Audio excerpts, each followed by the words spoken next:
వరలక్ష్మి వ్రతం తెలుగింటి ఆడపడుచులు అత్యంత భక్తి శ్రద్ధలతో చేసుకునే సౌభాగ్య వ్రతం. అష్టలక్ష్మి అనుగ్రహాన్ని పొందాలని ఈ వ్రతాన్ని ఆడపడుచులు చేపడతారు. ఇవాళ తెలుగు రాష్ట్రాల్లో వరలక్ష్మి వ్రతాన్ని అత్యంత భక్తి శ్రద్ధలతో మహిళలు ఆచరిస్తున్నారు.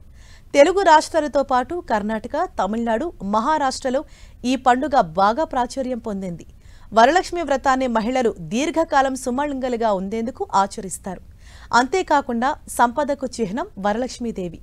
అందువల్ల సిరులు కురిపించే సిరుల తర్రే వరలక్ష్మి వ్రతాన్ని ఆచరించడం వల్ల అష్టైశ్వర్యాలు లభిస్తాయని ప్రతి ఒక్కరి నమ్మకం.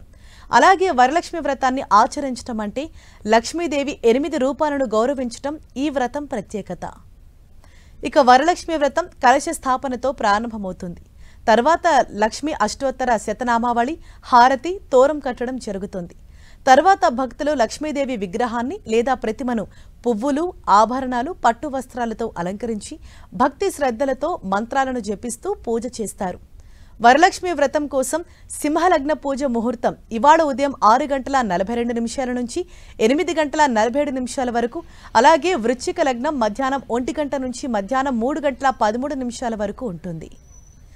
ఇక వరలక్ష్మి పూజ ఆచారాలు దీపావళి సమయంలో చేసే మహాలక్ష్మి పూజలాగానే ఉంటుంది. కానీ ఈ వ్రతానికి ప్రత్యేకమైన నైవేద్యాలు, మంత్రాలు ఉంటాయి.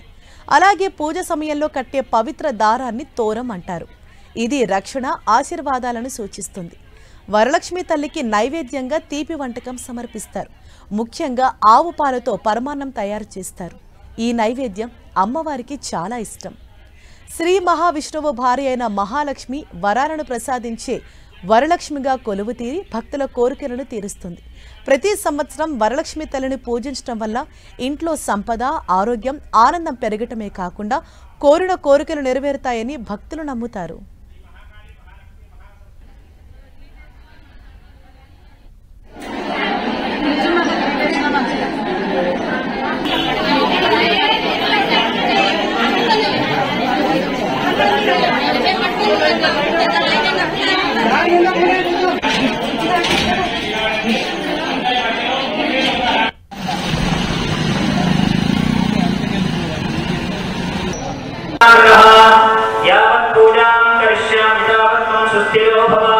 దీపరాజు సేవించండి.